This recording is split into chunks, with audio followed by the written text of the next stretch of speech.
All right. Well, thank you everybody for being here. Let's briefly introduce ourselves, and so folks can understand why where we're coming from when it comes to our opinion. So, Anastasiya Bolton here. I am volunteering with the SPJ, and we have a task force for journalists and mental health. Actually, the two of you on this call are members of the SPJ and this particular task force.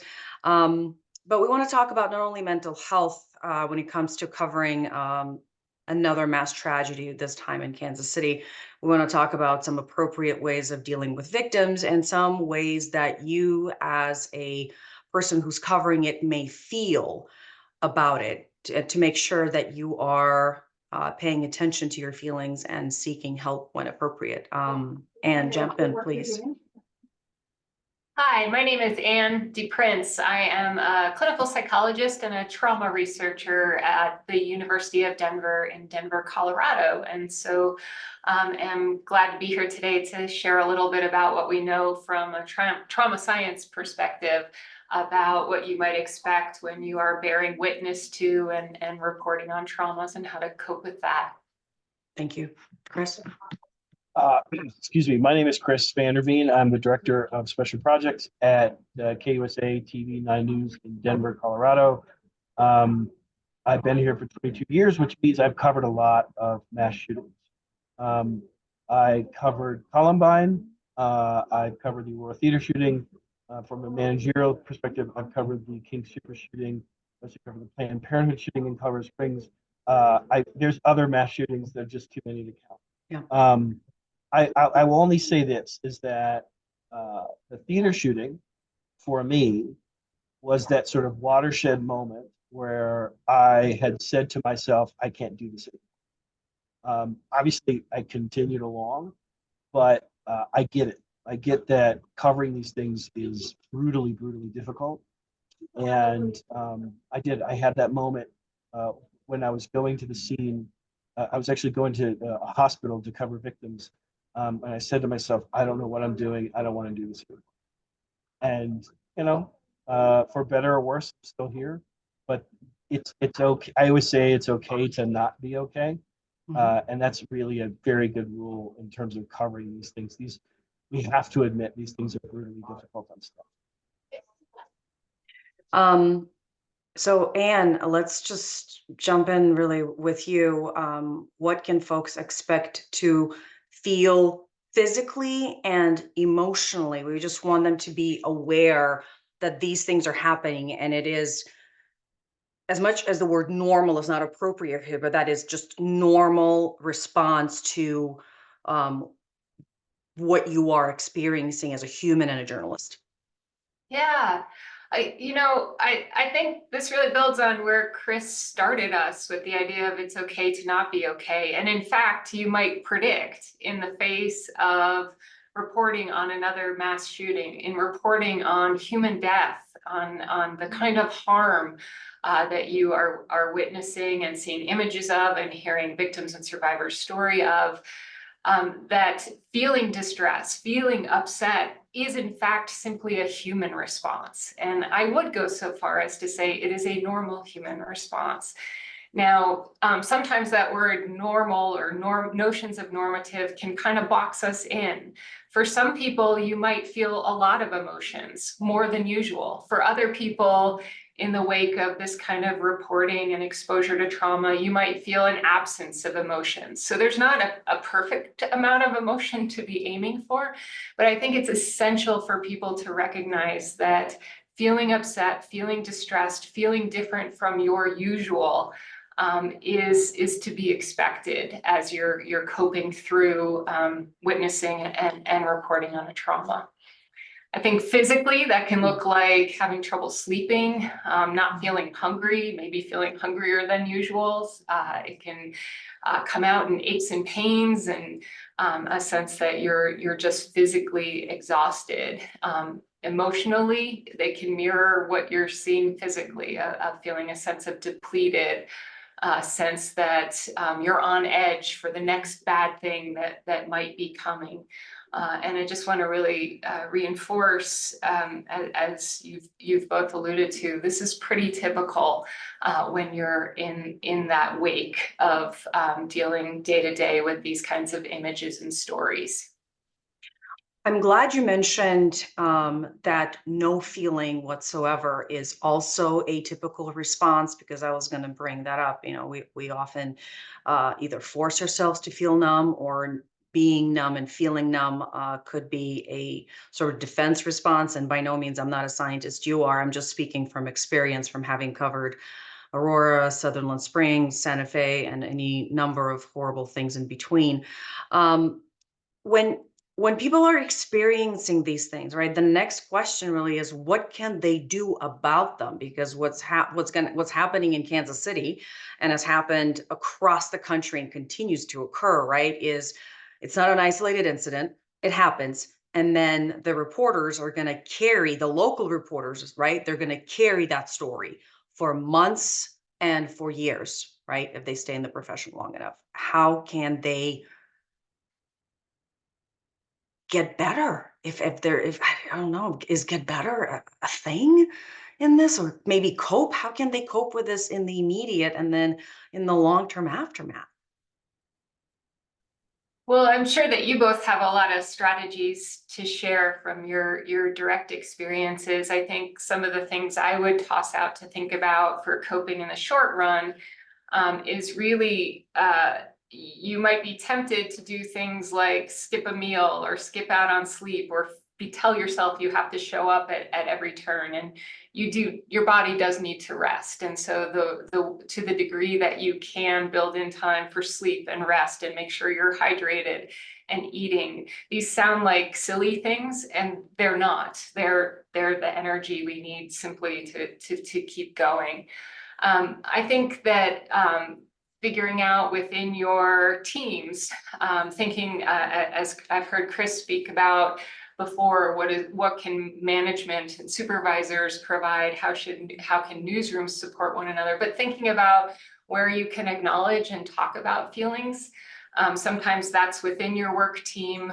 It can sometimes be tricky, and we've got to be real about this, to bring some of these stories home. And so thinking about the kind of supports you might be able to get through your newsrooms, through employee supports in your offices, and other social support networks can be really important for that short-term coping, and to give yourself grace, to know that part of the process of coping is ups and downs, feelings and not feelings, and not to do that. We can sometimes be really hard on ourselves. So it's hard enough what you're covering, but not to pile on with, I should be feeling this or not feeling that, or I can't go another hour, but someone else on my team can. Great, be a role model. Say that you need to take a break, because the person who can go the extra hour today may not be able to tomorrow, and they need you to model that we have to keep ourselves healthy to keep doing the incredibly essential work that you're doing. But I guess I'd be curious what you've both learned from these experiences about how to cope through that the immediacy of it all. Well, the reason why I'm talking about it now is I did not do well in coping with it at all in the beginning, and years down the line, I really paid dearly for it. I didn't do anything. When I covered Aurora, Chris was on one location, I was in another, and I just went for however many days. And even when I took a break, I still could not disconnect myself from the coverage. I felt guilty that I had the day off. I had all the physical symptoms. I did not do proper therapy. I mean, those are all the things that I didn't do that later really came out in every aspect of my life. And so since then, I've had therapy. I'm a huge believer in it. Maybe it doesn't work for everybody, but it's something I had to learn to explore.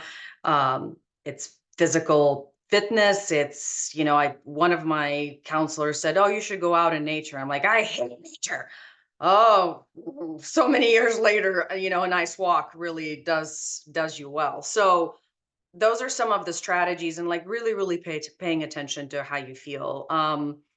And I've been dismissed, like my feelings in the newsroom, by some folks in the position of leadership have been dismissed. I want to bring Chris into that because he's obviously in the leadership role now, but he's also been out in the field back when he used to do some reporting. He still does some reporting. I love you, Chris. There's a lot to digest there. Excuse me. But I think a couple things are central. We have to get rid of this mentality in journalism that journalists are robotic, that journalists need to be unfeeling and uncaring. And certainly we've met a lot of those people. But I tend to believe that I talk about this a lot, having emotion and feeling things actually make you a better reporter. Because we've done a lousy job in this industry for a really long time of how we deal with victims of these things. And I think if we felt a little more, then we wouldn't treat victims sometimes the way that we do in this industry. And I think we need to be open about it. I think my recommendation to other reporters is be true to yourself. Do not and treat victims with the utmost respect. These are people that in the immediacy of the moment are beyond stunned. They are not processing. If anyone listening to this, if you've gone through really intense loss in your life, you know that the first few days are just sort of this whirlwind things that are going on, and you are not processing things great. And unfortunately, that's a lot of the times where we get involved, and we ask people for interviews and that type of thing. So one, I would say, be very, very open, honest with the people you're interviewing. Never lie. Never sort of misrepresent what you're doing. That is a cardinal sin of journalism, and it needs to stop. And we've all seen instances where that happens. It has to stop. No story is worth selling your soul. And the other thing is, what I found in terms of coping, and I did this is the thing that helped me survive after the theater shooting, was finding not just outside of work coping mechanisms, but inside work coping mechanisms, where I said to myself, I'm not going to cover what I like to call grief for grief's. I'm not just going to cover grief because it's there without a purpose. I'm going to cover what I think are some things that went wrong, that I think that I can shine a light on in terms of and things that went right. As you know, in Anastasiya, in the Aurora Theater shooting, there are a number of things that did actually go right. They did, yeah. And I can focus on that. So what my stories were on after the theater shooting were very deliberate. I covered the police response and the medical response, both of which were very, very sort of new in terms of thinking. In the theater shooting, there were dozens and dozens of victims that had to be taken out by police cars. And I said to myself, I can do that. And I can shine a light on that, which is something that I believe has national implications. And I think that helped me cope because I wasn't, I'm Anastasiya. I remember there's a moment when I went on the air with a mother. I'll never forget this. With a mother who was frantically looking for her daughter. Oh. And she asked me to show her daughter's picture on the air. I'm sure you didn't And know this. we still think about it.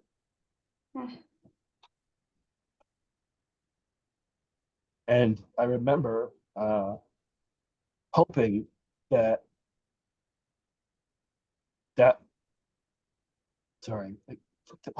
woman's name wouldn't be on the list the next day, because we all know the names come out the next day. Yeah. As we cover these things, it's all sort of ritualistic. And it was. The name was on the list the next day. And I just remember thinking, and you've had those experiences too, Anastasia, and they just sort of like rip you apart. And I said to myself, I can't do this to myself. This is still impacting me this many years later. I can't do that to myself. So I found other ways to sort of like deal with it. And that kept me in this business. Because if I didn't find that, I would have been long gone. Oh, Chris, I'm sorry that this is still so difficult so many years later.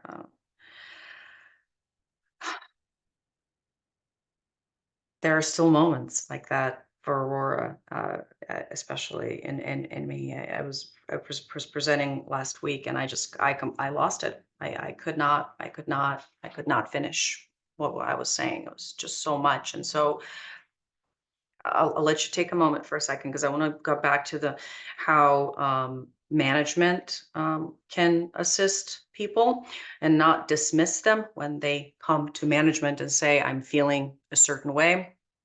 But building on what you said about treating survivors and victims with respect. And it goes not only beyond, it goes beyond respect, right? It goes really into having newsroom wide, serious, thoughtful conversations about what we need to show and when we need to show it. Do we need to, on repeat, be showing gunfire? Those were the sounds and images from yesterday in Kansas City, right? Do we need to be showing people running? Do we need to be doing all of that day in and day out when we know that it re-traumatizes people, it re-traumatizes the community, right? Can we discuss, can we help people opt out? Can we say that we're going to show the video, but we can warn the viewer that it's coming, right? If we are, as an industry, right, we waive the First Amendment and we say we are, like beating ourselves on the chest, like we are the defender of democracy and we're here for the communities and whatever. Well, when we should act like it then, right? We should consider the people and their reactions of who we're covering.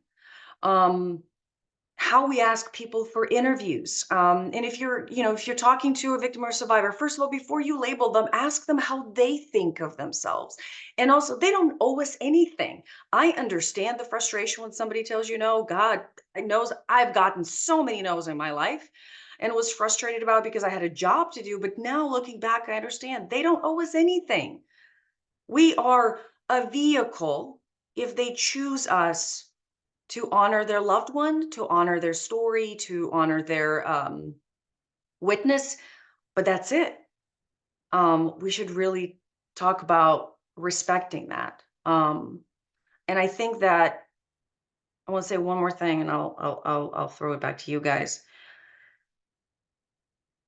I know I have personally felt really powerless with every single one that I responded to. Now that I no longer go out in the field and report on these, I still feel powerless, maybe even more so because there's nothing I can do really to bring forward the conversation about what had happened using the medium that I used for 22 years, right, on television. And reporters right now in this country, probably a lot of them feel powerless, right, with yet another one. And the thing I want to say is we all have the power to influence and change to the better how we cover these and how we treat victims and how we treat each other and ourselves. We have not done a good job as an industry with that. And it's time it changes. And each one of us individually in every newsroom, no matter your title or seniority, can speak up and say, I don't think we're doing this right, or I don't think this is journalistically sound or ethically sound, or this is not treating victims with respect. We can all stand up and say, we should consider doing this differently. Go ahead. Yeah, I think you're right on. You're spot on there, Anastasiya. We have an obligation to do this better, and I don't think we've done this very well. I think we have a poor track record when it comes to this, and I always recommend listen. I'm really proud that our station did this. After Columbine, we also did this after theater shooting. We invited victims to come in and talk to us and tell us what we did right and what we did wrong. I think that helps. I think we need to do more listening, less talking sometimes. And I think that's a good advice. And that's not in the fresh and immediacy of the moment, but months afterwards. We're now coming up, we're about to come up on the 5 years since Columbine, which is crazy to me. Wow. And that was really sort of the start of, the unofficial start of this. There were mass shootings before me. That was really sort of the big first mass shooting. So I think we have to find our own advocates, because like it's 2024 now, if I'm right on that math. I think it is. Sounds crazy. But if there's some managers in this business that tell you to suck it up, like I don't have any sympathy for those managers. I think those people should get out of the business. And I don't care if anybody criticizes me for that. I think they're a dinosaur. And I think they need to leave, because you have a staff filled with people, especially newsrooms today, filled with people in their 20s and early 30s that are not going to put up with that nonsense. And nor should they. I did. I know I did too. And we have to learn from that. We have to make the environment better. And so I always say to our staff, like, you have an opt-out card. If it's too much, you can, like, let's get you covering something else. It's okay. Take some days off. We will survive. Nothing is, because if you're a manager and you don't realize that you're going to lose people after mass shooting, you're kidding yourself. You will lose people after every mass shooting. People who leave the business and get, and if you do not take care of them, you'll have more. And I can't say that more kindly than that. Like, you will have people that leave this business because they covered a mass shooting. And if you're okay with that, if you're okay with losing good people because you're a bad manager, get out. Anne, we started with your wisdom, and really would love to wrap up this particular conversation with your wisdom as well. Some final thoughts about self-care, caring for your colleagues. Don't be silent. I mean, we poke our noses in other people's business all the time for a living and get paid the crappy wage for it. But, we ask all the questions at the wrong time of the wrong people. Ask your desk mate, car mate, whomever, how are they doing? And then keep asking them, right? Because make sure that they are, get in touch with whatever is happening inside, right? So, and to you, final words of wisdom about self-care. Well, I'm really struck by, Anastasiya, both you and Chris talking about power and feeling powerless at moments. And we know that that's actually one of the impacts of trauma, that it can leave us feeling powerless.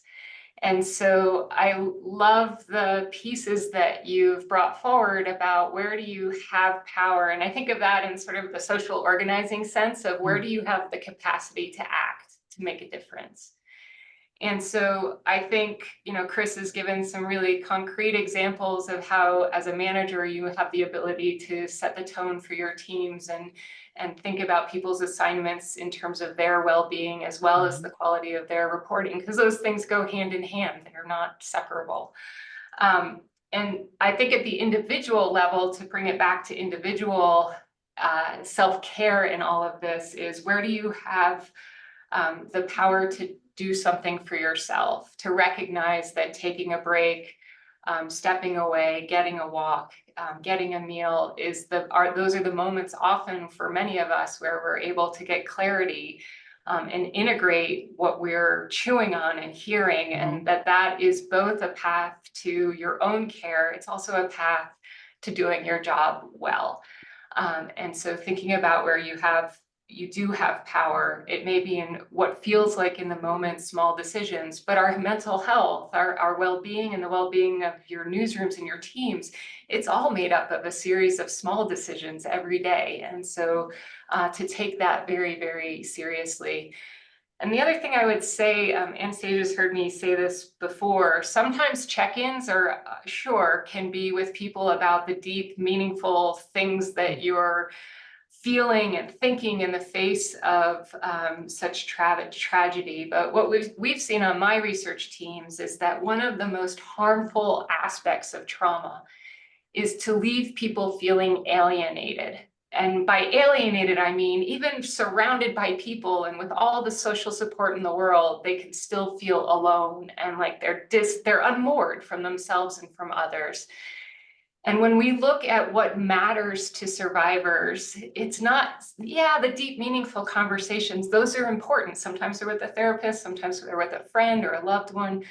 But to your point, Anastasiya, about just check in, it's also just knowing you're in this together, that you have a team, that there is connection to come back to, because the harm of trauma is often that's disconnection. So I think what I would hope for all is a sense of power, where there are places you can make choices for yourself, for your own care, because that's how you'll do better reporting, I think. And then also a theme of connection, of finding it where you can. And it does not have to be necessarily processing deep emotions. It needs to be you knowing that you were working with other human beings to make the world the best place that you can. That's amazing advice, Anne. Thank you so much. Chris, thank you for your time and vulnerability, dude. Can I say one thing? Just real quick. Find resources. And if you can't, like, I'm here. Like, I've been through a lot, seen a lot. Chris at 9news.com, CHRIS@9news.com. I'm happy to talk to anyone. I've talked to lots of, as I know you two have, Anastasiya. I'm happy to talk to anyone about this. And if you're not getting help from your manager, find someone who can give you help. And I'm there. As I assume all three of us, like, I'm happy to talk to anyone. There you about go. I was like, yeah. Absolutely. You know, I'm here if they cannot find us, we have to do a whole other class on research and finding people. Try to end it on a moment of levity here, right? I'm available. There are people in your newsroom who maybe are available to just haven't talked to them, right? HR exists. Find out who those people are. Use the resources that are provided to you. Some companies pay for counseling. Take advantage. Make sure that you take advantage and take the time to seek the resources that are at least provided to you. I know I did not do that for way too long. And I'm just here waving the flag, and I'm going to be, you know, I've been standing on this soapbox for many years, and I'll continue saying, gotta do yourself right, because there's a world out there who needs journalists, and we all want journalists to be well. So you guys are tremendous. Thank you so much. Until next time, thank you.